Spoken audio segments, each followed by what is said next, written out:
Le hemos preguntado a la gente, a los auditores, les podría ser peor, ¿qué tal con la tercera dosis, con el anuncio del presidente? Y la gente se ha expresado. Ahora vamos a conocer la opinión del ex ministro de Salud, Jaime Mañalich, quien ya está con nosotros a través de el teléfono. ¿Cómo está, Jaime? Estupendo, don Julio César. ¿Y tú? Muy bien, pues también, muy bien. Gracias por estar esta tarde acá en el programa en la radio Bio Bio para todo Chile. ¿Qué le parece el anuncio del presidente? Evidentemente, los cambios de la evolución de la pandemia exigen decisiones nuevas, aprender en el camino, y en ese sentido el anuncio hecho por el presidente de la República, que está avalado por muchos análisis en el extranjero y también por la recomendación del Consejo Asesor del Ministerio de Salud en COVID, es plenamente sensato.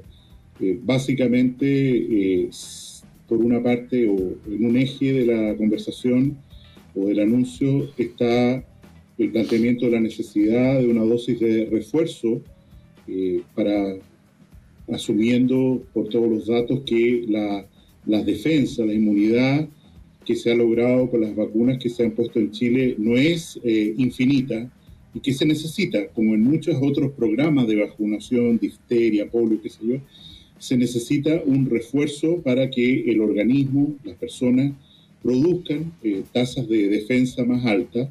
Y en ese contexto, la primera línea del anuncio va en, bueno, como hay evidencia de que el efecto de las vacunas va agotándose con el tiempo, vamos a programar una dosis de refuerzo a partir de la próxima semana en el calendario que mostraron las autoridades de salud en la mañana.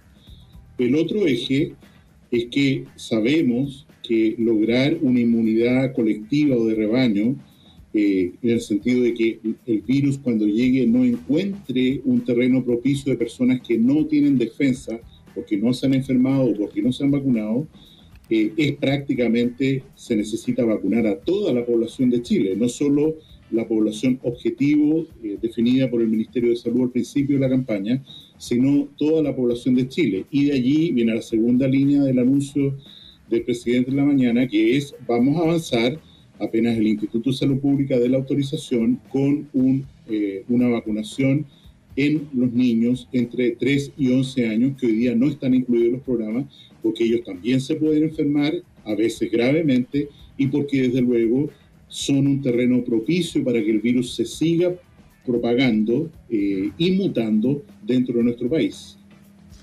Ya, pero había entendido que usted no estaba tan de acuerdo con esta tercera dosis, cambió de opinión, o había escuchado que usted había dicho que prefería vacunar a los niños primero. Y así también lo transmitió el Consejo Asesor. La primera prioridad en este momento es alcanzar todos los brazos de las personas que no están vacunadas todavía, que tienen más de 3 años. Esa es la primerísima prioridad, y eso incluye un poco menos de 2 millones de personas rezagadas, vale decir que les correspondía la vacunación en una fecha que ya pasó y que no, por cualquier razón, no se vacunaron. Alcanzar ese, creo que es 1.700.000 o 1.800.000 personas que efectivamente se inmunicen, y, como he señalado, y usted refrenda, la vacunación de los niños, porque quiero recordar que tenemos más de 200.000 niños que se han informado de COVID, tenemos 4.000 hospitalizaciones, hay un poco más de 100 niños fallecidos por COVID y alrededor de 300 que han desarrollado esta complicación del síndrome inflamatorio tardío, todas situaciones que se pueden prevenir adecuadamente con una vacuna hasta los 3 años y no antes, porque tampoco hay demostración del perfil de seguridad suficiente en edades menores de 3 años. El esfuerzo, dicen que se va a hacer con la gente de 55 años con Sinovac, pero la tercera dosis sería de AstraZeneca. No hay problema con eso, ¿no? No hay una documentación científica clara de la mezcla de CoronaVac, que es la vacuna que usamos nosotros de Sinovac en Chile, con otras vacunas. Los antecedentes de pocos estudios son que este es un procedimiento seguro. La vacuna AstraZeneca, como lo informó el Ministerio de Salud hace un par de días, es una vacuna extraordinariamente potente para prevenir no solo la infección, sino que desde luego los fallecimientos. 100% de protección en los datos chilenos con la vacuna AstraZeneca. Y en ese contexto yo creo que es una decisión adecuada usar esta vacuna en, insisto, los mayores de 55 años, empezando por aquellos que completaron su vacuna primero, que son, por supuesto, como fue en descendiente en edad, primero los mayores de 80 años, 79, 78 y así sucesivamente, ir alcanzando a las cohortes de vacunados, los grupos de gente vacunados que completaron su esquema en marzo, después en abril, mayo y así sucesivamente. Jaime, hay un tema que bueno, todos nos preguntamos, yo no lo dejo en el ámbito de la conversación casi de pasillo que podría tener un par de personas, porque no tenemos una bolita mágica para saber lo que va a pasar en el futuro. Pero sí, por lo menos por los elementos que hay de juicio en el extranjero, por lo que usted conoce, bueno, fase 4, la quinta región, hay regiones que andan muy bien. Estamos vacunados la mayoría de los chilenos. ¿Cómo ve el futuro? ¿Lo ve incierto? ¿Lo ve con un rebrote en algún momento? ¿Cree que podemos aplanar esa curva para poder vivir, entre comillas, en esta nueva normalidad? Yo creo que la pregunta es bien relevante y se ha planteado no solo en pasillos, sino que en círculos académicos, en revistas. Nosotros hemos vivido en el país básicamente dos olas, para simplificar, de la infección por SARS-CoV-2, que es el virus que produce esta enfermedad COVID-19. La primera fue con la variante original, empezó en marzo del año 2019 y tendió a aplacarse, nunca a cesar totalmente, pero a aplacarse en forma bastante importante hacia nuestra primavera del año pasado. Tuvimos una segunda ola que fue muy severa, incluso con más hospitalizaciones en tratamiento intensivo y que acumula más fallecidos este año que los del año pasado, en total, producido por la variante brasilera o Gamma y su subvariante, llamémoslo así, Lambda, que se llama variante andina, pero que es básicamente la misma variante Gamma o brasilera. Esa produjo un brote muy importante, como acabo de señalar, durante nuestro verano, antes de que empezáramos la vacunación, y hace semanas ya de una caída muy significativa de los nuevos casos, hospitalizaciones, venimos saliendo de esta segunda ola. ¿Es posible visualizar una tercera ola adelante? Es posible. La variante Delta, que partió en India, es mucho más contagiosa que la variante original. Las vacunas no son tan potentes para inhibir los contagios por esta variante Delta o India, o en fin, como Delta es el nombre correcto. Y sabemos que ya hay por lo menos 60 casos en nuestro país, de los cuales 4 son casos en los que no se ha encontrado el vínculo con una persona que haya traído el virus desde afuera. Los otros 56 sí, son casos importados que llegaron de distintas naciones y se les encontró en el control de frontera y los exámenes que allí se hacen, ¿no es cierto?, esta variante Delta. Estamos en una situación en la que uno debería esperar que el número de casos, la declinación en el número de casos tendiera a amortiguarse, a frenarse, la declinación en las próximas semanas, pudiéramos tener un aumento discreto, dado la tremenda campaña de vacunación. Chile ha ganado la medalla de oro ya en esta, usando una comparación con las Olimpiadas, si se me permite, el país con más dosis de vacunación puestas por 100.000 habitantes en el mundo, y en ese contexto deberíamos tener o podríamos tener un brote de variante Delta que significara más casos y eventualmente, por la situación de vacunación, ojalá una tasa menor de hospitalización y desde luego una tasa muy baja de fallecidos. Pero todo esto, como usted decía muy bien, Julio César, no tenemos una bola de cristal. Creo que las medidas del plan paso a paso de avanzar o retroceder están bien señaladas y hay que estar atento a qué es lo que ocurre con esta variante Delta para incluso eventualmente hacer retroceder a regiones, comunas en medidas más estrictas dentro de este plan, de acuerdo a lo que ocurra en los próximos días. Fíjese, Jaime, que mucha gente me pregunta en las redes sociales del programa si vamos a tener, es inquietud de muchos, por eso se lo pregunto, si usted cree que vamos a tener que vacunarnos cada 6 meses. Es una pregunta extraordinariamente difícil. En este momento hay más de 10 vacunas aprobadas y más de 80 otras que están en proceso de autorización. Cada vacuna, esto es como una guerra de armamentos con los virus, perdón que uso una palabra bélica, pero en la medida en que un virus muta, la ciencia permite hacer y se podría llegar, ya se está experimentando, con vacunas universales contra todas las cepas presentes y potencialmente futuras de SARS-CoV-2 o de coronavirus en general.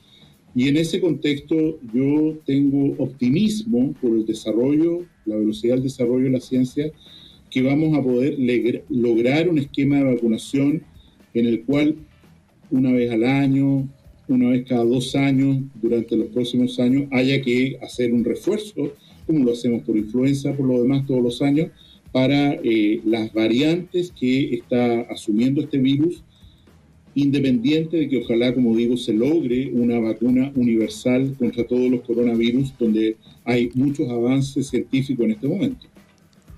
Se estaba probando Sinovac con niños, ¿no? Se ha probado la vacuna CoronaVac de Sinovac con niños. El primer reporte bastante importante se hizo desde China en una revista la más prestigiada de medicina que existe, que es una revista británica que se llama Lancet, y que significa que fue bien revisado el artículo para poder, los análisis ahí, para decir es válido esto que estamos diciendo, y por eso menciono esta referencia. Hace 1 mes y medio China reportó un perfil de seguridad, o sea, muy pocos efectos adversos y muy buena respuesta inmunológica en niños de 3 años y más vacunados con esta vacuna de CoronaVac, que es una vacuna que protege menos que otra para la infección, pero que tiene un perfil muy alto de seguridad, o sea, muy pocos efectos adversos, prácticamente los mismos que tiene la vacuna de la influenza que se pone en niños.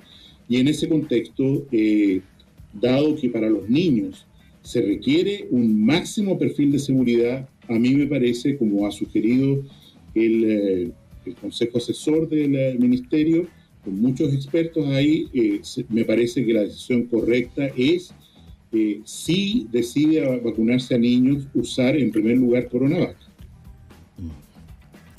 Claro, fíjese que acá hay algunas personas que me están escribiendo incluso de otros países, ¿no?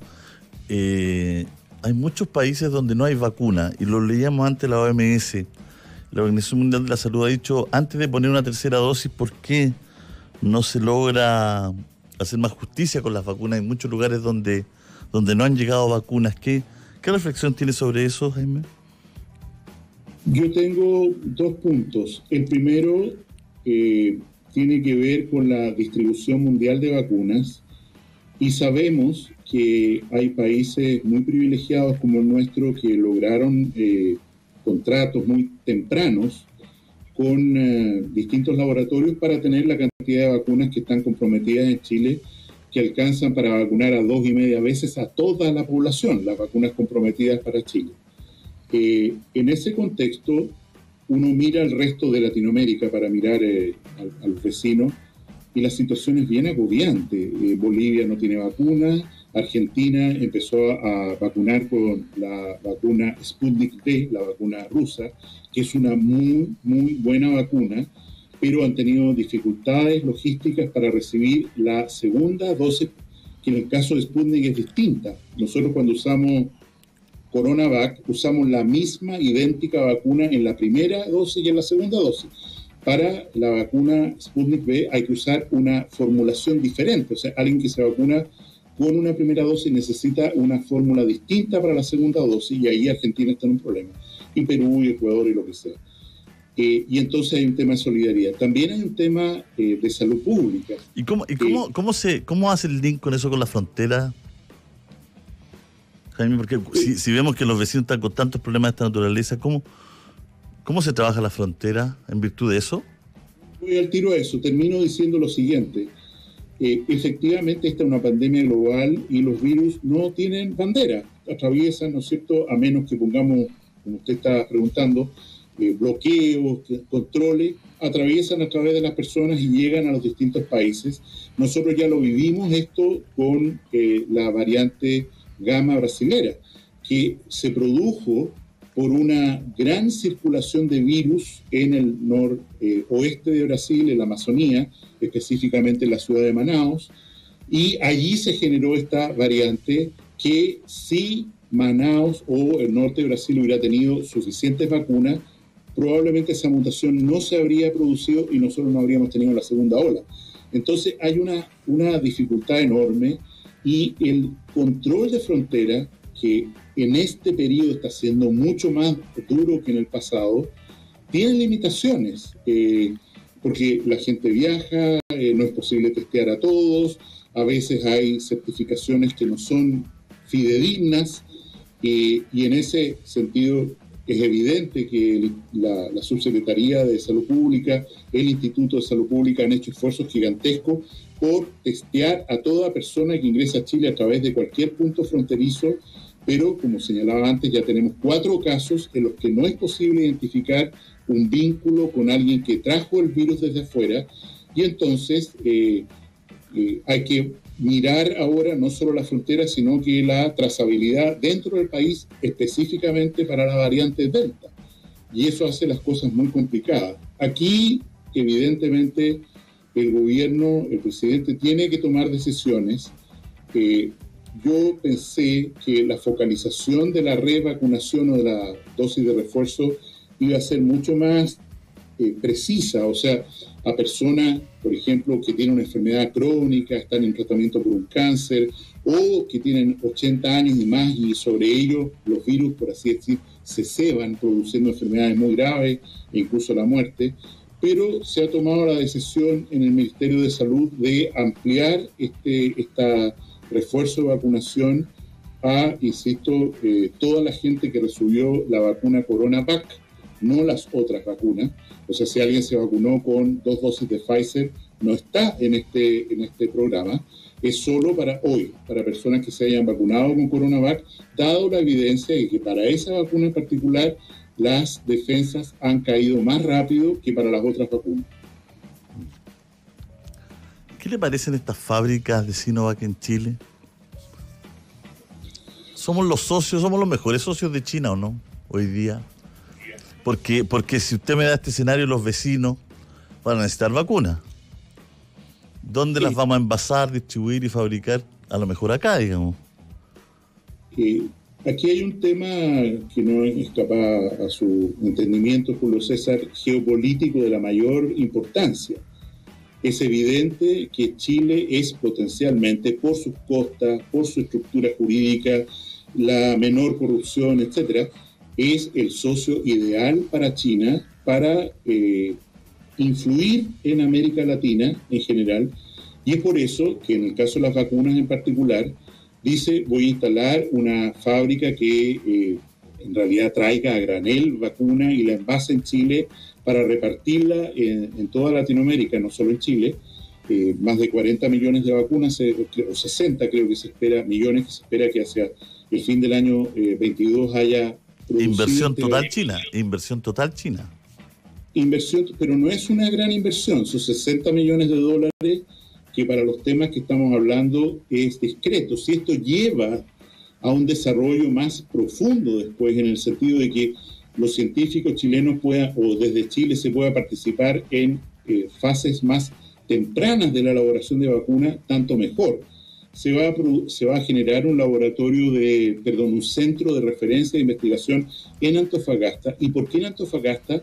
Precisamente por la importancia que tiene Antofagasta como eje vial o de relación con Perú, con Bolivia, con Brasil y con Argentina. O sea, y esto no es único. Nosotros sabemos que los pasaportes que se van a empezar a emitir en Chile se van a fabricar en China, que la generación eléctrica o la distribución eléctrica ya es mayoritariamente china, etcétera, el litio. O sea, la presencia china en esta discusión geopolítica respecto a Chile es enorme, es creciente y es nuestro principal partner comercial desde todo punto de vista. ¿Lo ve positivo? O sea, cualquier grado no es mi tema, pero cualquier grado de dependencia excesivo para un país que importa commodities como Chile de un mercado solamente tiene su lado luminoso y su lado oscuro. O sea, China estima que el precio Chile está vendiendo, perdonen los chi, pero bueno, China estima que Chile está vendiendo el cobre muy caro, entonces saca producción propia y va a bajar el precio del cobre. Estima que nuestras frambuesas están llegando al mercado chino a muy alto precio y las hace bajar de precio. O sea, el control de comprador tan importante que tiene China para nosotros hace que tengamos que mirar con mucho cuidado esta relación, porque aquí hay una disputa hegemónica por la hegemonía mundial que no está solo en el mar del sur de China, está en todo el mundo.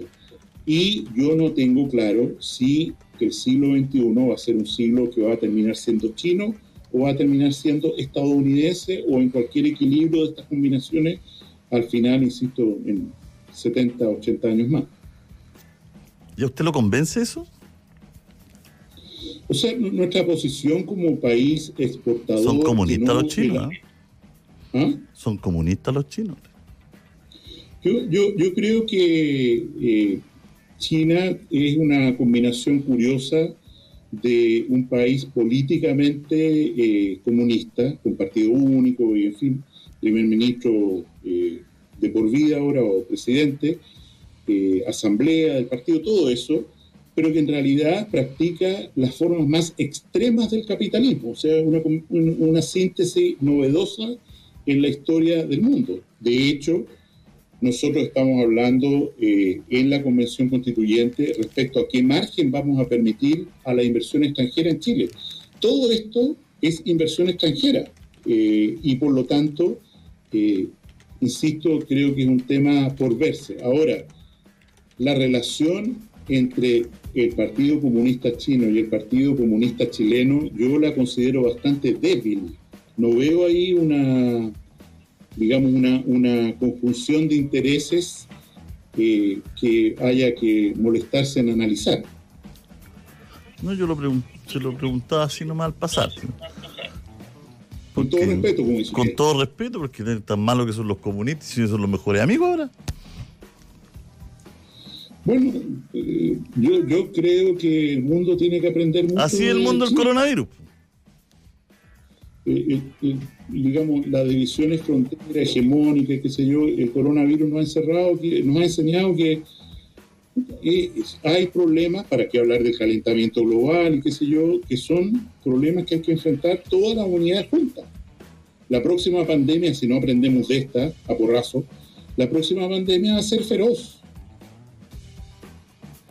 Oiga, Jaime, usted no va a ser senador, ¿no es cierto? Usted me prometió acá que no. No, yo...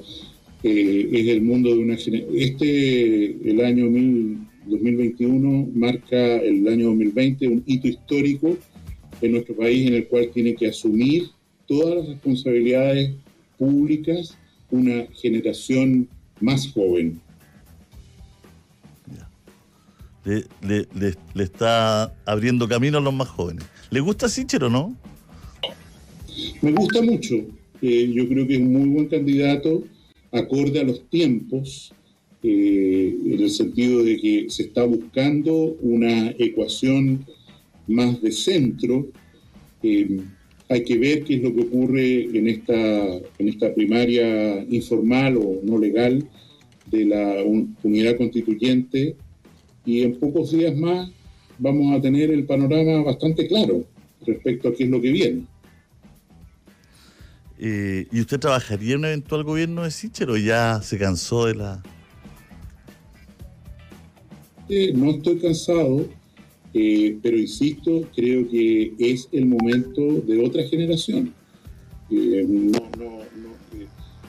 Hay un cambio cultural de tal magnitud que se necesita estar muy encima, muy al tanto, muy sensible a lo que una generación menor de 40, desde luego menor de 50, está viviendo para poder participar adecuadamente, me parece a mí, en las decisiones públicas. ¿Cómo siente que vamos a poder volver al tema de una cierta normalidad en las atenciones? Recordemos que por el coronavirus, ¿no es cierto?, se distorsionó mucho el sistema hospitalario, ¿no? Se agregaron camas, las UCI, incluso las pediatrías.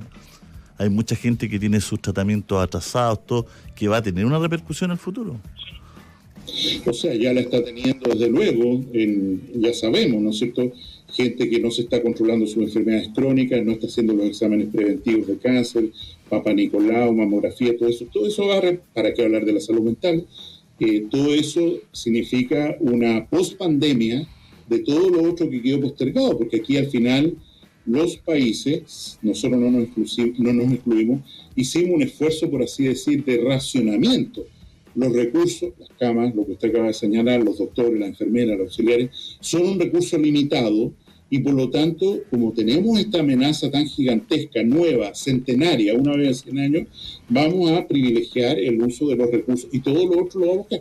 Bueno, eso significa que mucha gente ha quedado sufriendo y esperando atenciones que pueden llegar tardíamente, con cánceres de peor pronóstico, con disminución de la expectativa de vida, diabetes descompensada, todo esto, ¿no? Y el esfuerzo que tiene que hacer este gobierno que está terminando y el próximo gobierno, desde el punto de vista de financiamiento, de inteligencia, de nuevos métodos para encontrar solución a estos problemas de salud que se siguen acumulando, que están atrasados, es un desafío gigantesco. A mí me llama la atención, y lo he señalado, que todos los candidatos, todos los que estaban para la primaria, en sus programas no piensan que el coronavirus va a ser el problema número 1 de su gobierno cuando asuman el 11 de marzo. Va a seguir siendo las ayudas fiscales, el retorno a clases, la vacunación, todo esto, para que hablar del desempleo, va a seguir siendo el problema número 1. Y sin embargo, no veo yo, y echo de menos, un plan.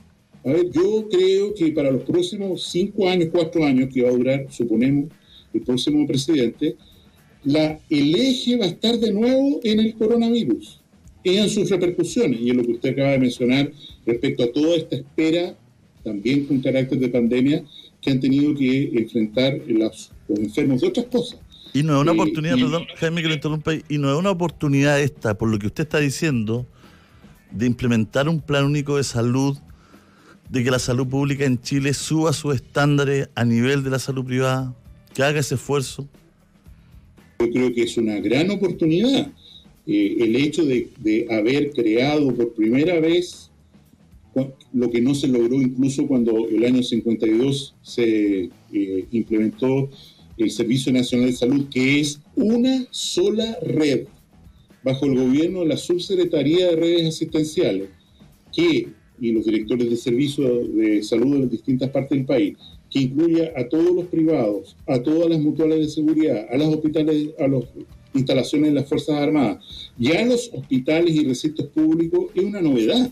O sea, aquí hay una experiencia que es muy iluminadora para el futuro y para el uso eficiente de recursos que están en el país y que podría dárseles mejor productividad, como dijo el Consejo para la Productividad, por lo demás en un momento, y resolver problemas que son urgentes para la gente, y usando la estructura que tenemos y la estructura que distintos gobiernos han ido creciendo, progresando en salud pública. Hoy día los hospitales que hay en Chile nuevos no tienen nada que ver con los que reemplazaron.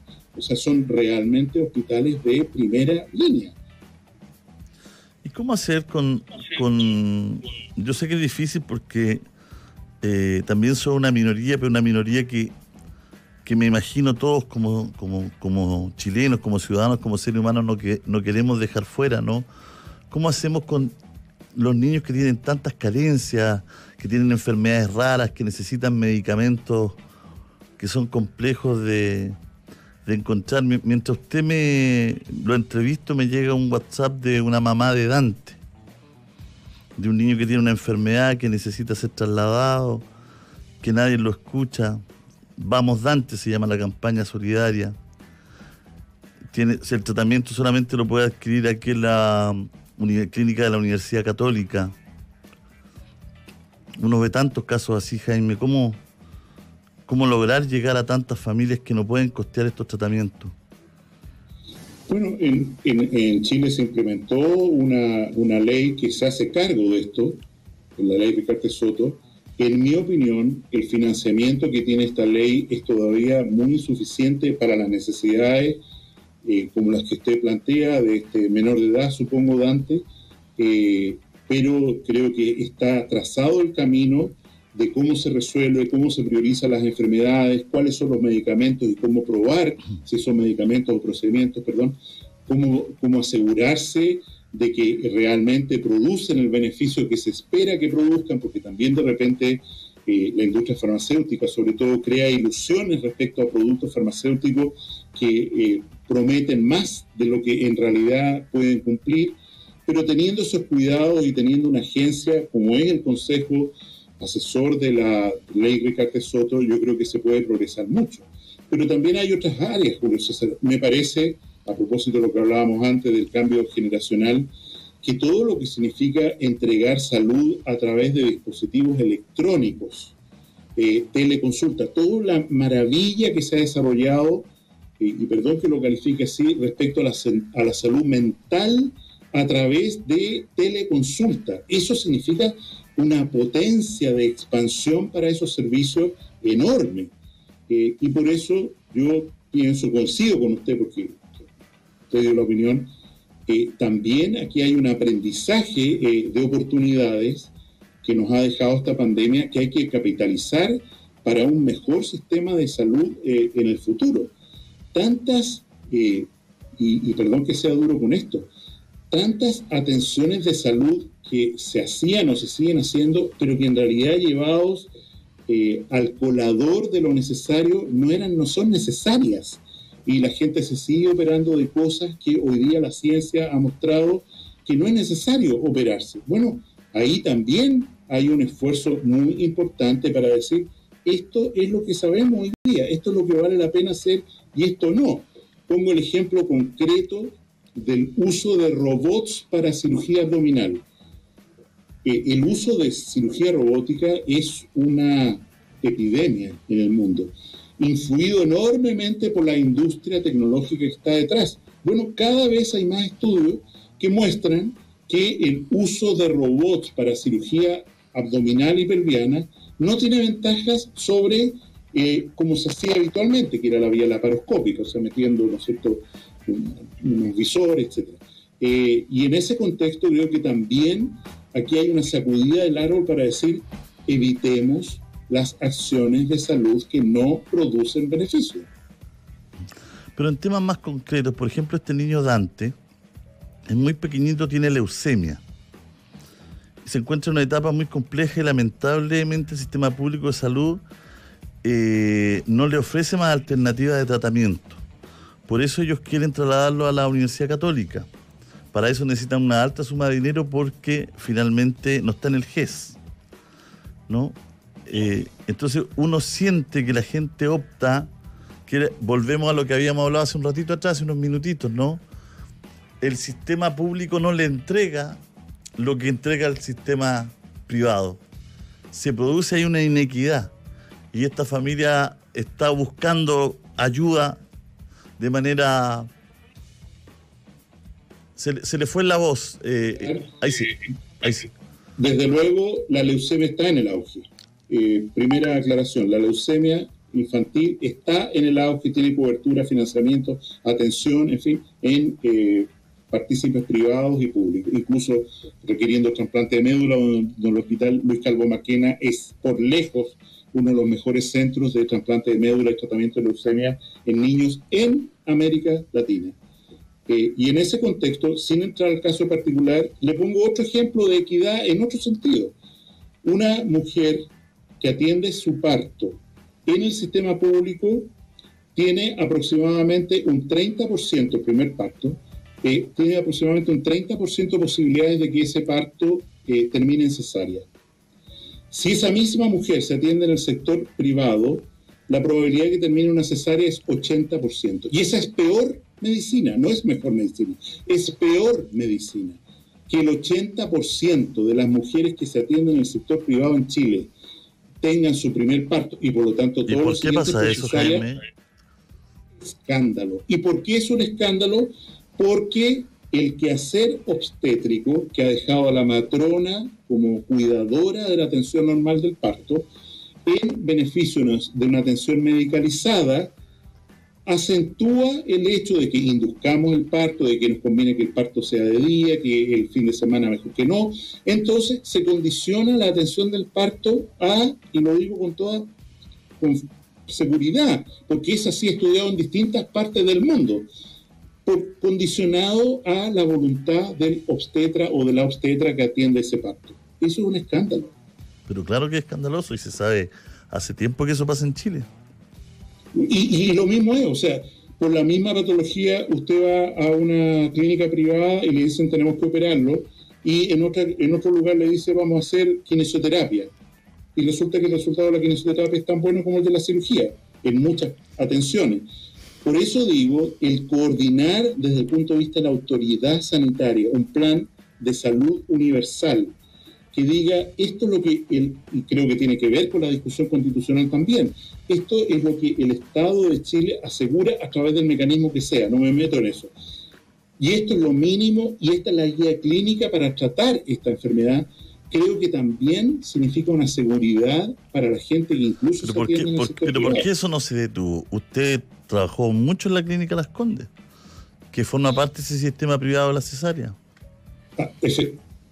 Bueno, la tasa de cesárea en esa institución es menor que en otras, pero sin entrar en esa coyuntura, quiero decir que aquí hay ya que estamos en este ejemplo, hay una lucha por el respeto a la mujer y el parto humanizado que es mundial y que en Chile no la estamos dando bien. O sea, a mí me parece que forzar que un parto sea cesárea cuando no se necesita técnicamente y cuando los resultados médicos son peores que los del parto normal porque se arriesga infección, sangramiento, problemas del recién nacido, una lactancia más difícil, dolores, todo eso, a lo que apunto es que efectivamente aquí hay una lucha feminista que tenemos que dar entre todos, porque hay que volver a hacer del embarazo y el parto un fenómeno normal de la vida, no patologizar el parto.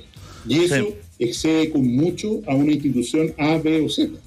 Jaime, son las 17:00, tengo que ir al corte nacional de la Bio Bio. Bueno, usted conoce muy bien la radio, sabe que somos una cadena de todo el país y que se enganchan todas nuestras radioemisoras locales a esta hora de las noticias. Le enviamos un abrazo, gracias por la disposición. Gracias por eso.